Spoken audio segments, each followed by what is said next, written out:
CM कह रहे हैं ये तो अच्छी काम हो रही है, ये अच्छा काम है कि भाई भ्रष्ट अधिकारी जाएंगे, लेकिन बीजेपी क्यों उत्साहित है? उनको बोलना चाहिए भाई हाँ मेरे समय का घोटाला था उसमें ही पकड़ाई हैं, ऐसा बोलना चाहिए। निधि खरे के रिपोर्ट में इनको दोषी माना गया था, तो रघुवर दास जी के कार्यकाल में इनको क्लीन चिट दिया गया था, तो बीजेपी क्या अपने कार्यकाल का सबका जांच कराएगी, अधिकारी का और मंत्री में? बीजेपी का मानना है जो पैसा है वो मुख्यमंत्री या उनसे संबंधित लोगों का ही पैसा है। ये मामला ईडी के पास है पांडे जी, मैं इस पर कोई टिप्पणी नहीं कर सकता। इन्वेस्टिगेशन पर मैं कोई राजनीति भी नहीं करना चाहता हूं, लेकिन ये सच है कि मुख्यमंत्री जी ने उस दिन समर्थन पर बयान दिया था कि मनी लॉन्ड्रिंग मामले में आखिरकार ईडी ने पूजा सिंघल को गिरफ्तार कर लिया है। गिरफ्तारी के बाद मुख्यमंत्री हेमंत सोरेन ने कहा कि हर भ्रष्टाचारी पर कार्रवाई होगी, लेकिन उन्होंने आश्चर्यजनक तरीके से इस बात को भी कहा कि बीजेपी इतना क्यों उत्साहित है, अपने ही कार्यकाल में वो लोग भ्रष्टाचार करते हैं, फिर क्लीन चिट देते हैं और गिरफ्तारी हो जाती है तो चोर शोर मचाने लगता है। हमारे साथ बीजेपी के प्रदेश अध्यक्ष हैं दीपक प्रकाश जी। सीएम कह रहे हैं ये तो अच्छी काम हो रही है, ये अच्छा काम है कि भाई भ्रष्ट अधिकारी जाएंगे, लेकिन बीजेपी क्यों उत्साहित है? उनको बोलना चाहिए भाई हाँ मेरे समय का घोटाला था उसमें ही पकड़ाई हैं, ऐसा बोलना चाहिए। मुख्यमंत्री जी को थोड़ा मैं स्मरण कराना चाहता हूं। जिस दिन छापामारी हुई थी, नगद और अवैध पैसे पकड़ाए थे, कुछ ऐसे दस्तावेज पकड़ाए थे जो 200 करोड़ से ऊपर की संपत्ति का था। उस दिन मुख्यमंत्री जी ने समर्थन पर बयान दिया था कि नहीं, इस भ्रष्टाचार के समर्थन पर बयान दिया था कि नहीं पांडे जी? और उसका मैं क्लिप भी निकाल सकता हूँ कि गिदड़ भभकी से मैं डरना, ये पांडे जी। और दूसरी बात, जब छापे जिस दिन पड़े तब से लेकर अब तक ईडी उनसे लगातार कई बार, उनके पति से कई बार पूछताछ कर रही, क्यों नहीं निलंबन की कार्रवाई की गई? क्यों नहीं उस पर बर्खास्तगी की कार्रवाई की गई? क्यों नहीं राज्य सरकार और मुख्यमंत्री जी ने एक नोटिस भेजने का काम किया? इससे साफ जाहिर होता है कि दोनों का जो आर्थिक दोहन करने का जो है वो कहीं ना कहीं संबंध है।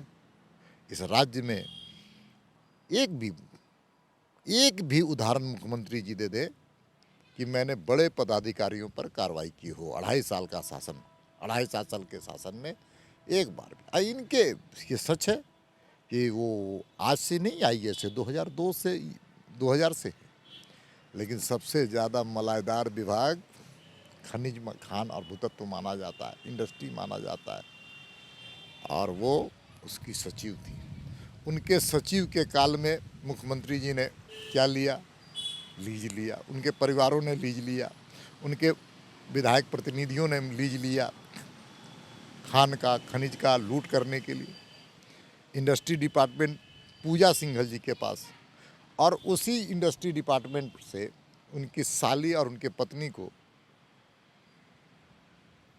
जमीन का आवंटन हुआ। तो इस प्रकार से कहते हैं किस प्रकार से पूजा सिंघल से कितना संबंध था, ये दर्शाता है, और कागज दर्शाता है कि इनके कार्यकाल में कोई एंटरप्रेन्योर बनना चाहता है तो बीजेपी को दर्द हो जाता है, फिर वो रिश्ता जोड़ने लगते हैं कि मुख्यमंत्री की वाइफ है, मुख्यमंत्री की साली है, मुख्यमंत्री के सलाहकार हैं।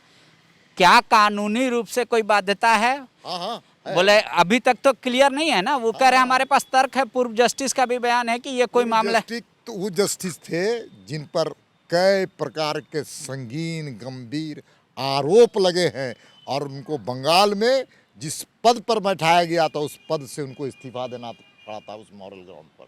लेकिन वो कह रहे ये तो बाद फैसला होगा। लेकिन वो आरोप पांडे जी सेक्सुअल हरासमेंट का था, और उस जज के कहने पर कोई न्याय नीति का कोई कहानी गढ़ा नहीं जा सकता है। लेकिन वो कह रहे हैं एक बात कि जब निधि खरे के रिपोर्ट में इनको दोषी माना गया था, तो रघुवर दास जी के कार्यकाल में इनको क्लीन चिट दिया गया था, तो बीजेपी क्या अपने कार्यकाल का सबका जांच कराएगी, अधिकारी का और मंत्री भी? नहीं तो सरकार अब सोच मैं तो कह रहा हूँ इनके 27 महीने के शासन में क्यों नहीं उस निर्णय पर पूर्व से विचार किया गया, और तो और इनको अच्छे विभाग में डाल दिया गया। सिंगल विंडो सिस्टम की वो पार्टनर बन गई, निर्णय लेने वाली बन गई सिंगल विंडो। और सिंगल विंडो में पूरी तरह से सिंगल विंडो सिस्टम था। मतलब बीजेपी का मानना है जो पैसा है वो मुख्यमंत्री या उनसे संबंधित लोगों का ही मैं पैसा है। ये मामला ईडी के पास है पांडे जी, मैं इस पर कोई टिप्पणी नहीं कर सकता। इन्वेस्टिगेशन पर मैं कोई राजनीति भी नहीं करना चाहता हूँ, लेकिन ये सच है कि मुख्यमंत्री जी ने उस दिन समर्थन पर बयान दिया था कि नहीं। बोले वो भारतीय जनता पार्टी का कार्यालय का घेराव किया था ना। हाँ, लेकिन मेरे घर में एमएम बोल रही है चूंकि निशिकांत दुबे जी मेरे घर में घेराव करने का निर्णय लिया गया था कि नहीं। हाँ, तो इसका मतलब साफ है कि भ्रष्टाचार में कौन पाक है कौन साफ है। वो कह रहे कि निशिकांत दुबे जी ने कहा कि भाई ईडी छापा पड़ रही है, अब हेमंत जी जाएंगे, तो इसलिए उस संदर्भ में दार्शनिक अंदाज में कहा गया कि ये सब गीदड़ भभकी है, इससे हम नहीं डरते हैं। पता नहीं, लेकिन बीजेपी में कार्यालय को घेराव करना भी दार्शनिक स्टाइल में दार्शनिक किया गया था। आपका एक दूसरा आरोप लगाया आपने सरकार पे कि फोन टैपिंग हो रहा है आपका और आपके नेताओं का। सरकार एक सिरे से खारिज करती है, बोले कि जो जैसा करता है दूसरे के बारे में वैसा सोचता है, हम लोग को तो पता भी नहीं। मुख्यमंत्री जी थोड़ा हृदय पर हाथ रख करके बोले कि प्रशासनिक पदाधिकारियों के द्वारा, उनके स्पेशल ब्रांच के द्वारा फोन की टैपिंग की जा रही है कि नहीं। बोले कोई सबूत है? सबूत जब समय आएगा ना, सत्ता परिवर्तन होगा ना कभी ना कभी, तो सबूत भी सामने आएगा। लेकिन मैं कह रहा हूँ उसी विभाग के वरिष्ठ अधिकारियों के सूचनाओं के आधार पर मैं कह रहा हूँ। आप लोग कैसे बोल देते सत्ता परिवर्तन होगा? मतलब लोकतंत्र है ना, लोकतंत्र में फिर कभी चुनाव होंगे, तो चुनाव के बाद आवश्यक अभी तो फिलहाल कोई खतरा नहीं है ना सरकार? मैं क्यों बोलूँ खतरा है या नहीं, ये उनका विषय है, लेकिन लोकतंत्र में कोई अस्थाई शासन करने वाली व्यवस्था नहीं होती है पांडे जी। कल उनकी सरकार, हमारी सरकार था, जिनकी ये कल हमारी फिर होगी। ये दुनिया में ये बदलाव नियम है प्रकृति का। अगर सरकार आपके कार्यकाल के सरकार के जांच कराएगी और सारे अधिकारियों का, तो दीपक जी उसका स्वागत करेंगे? देखिए, इस सरकार में पहले तो मैं कहना चाहता हूं कि सरकार पहले नियत साफ करे भ्रष्टाचार के खिलाफ। बोले एक आरोप नहीं है, कोयले की तस्करी हो रही है, कोयले, मैं कह रहा हूँ, फिर कह रहा हूँ पांडे जी, ऑन रिकॉर्ड कर रहा हूँ कि इस राज्य में कोयले की, खनिज संपदा की लूट हो रही है। प्रत्येक दिन 1600 ट्रक इलीगल माइनिंग कोयला निकल रहा है, और इसमें किसका हाथ है? सीआईएसएफ किसकी है बोलता है जेएमएम? तो भैया एसपी को, डीएसपी, ये जो आप कह रहे झारखंड की पुलिस किसकी है?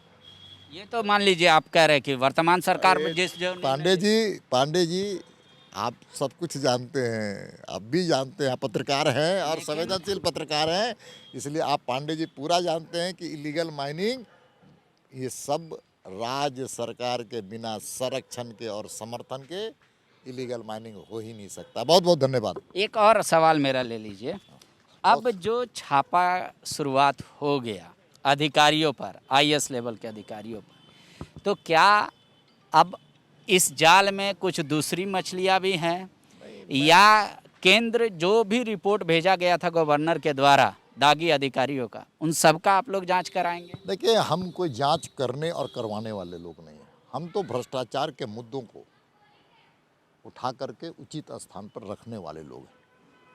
हम सत्ता जो बेकाबू हो चुकी है उस पर नकेल कसने वाले लोग हैं।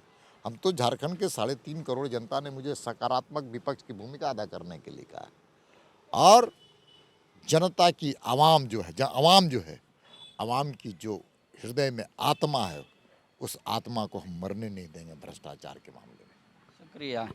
दीपक जी का मानना है, काफ़ी उत्साहित है, कह रहे हैं मुख्यमंत्री जी जब ऐसा आज बयान दे रहे हैं तो जिस दिन पहली बार जब छापा पड़ा था क्यों उसके समर्थन में खड़े हो गए थे, ये बताना चाहिए। और अगर बीजेपी की सरकार ने पूजा सिंघल को क्लीन चिट दिया था और उस पर आपत्ति थी, तो 26 महीने में जांच क्यों नहीं फिर से करा ली गई? शुक्रिया। TheFollowUp.in, like, share and subscribe.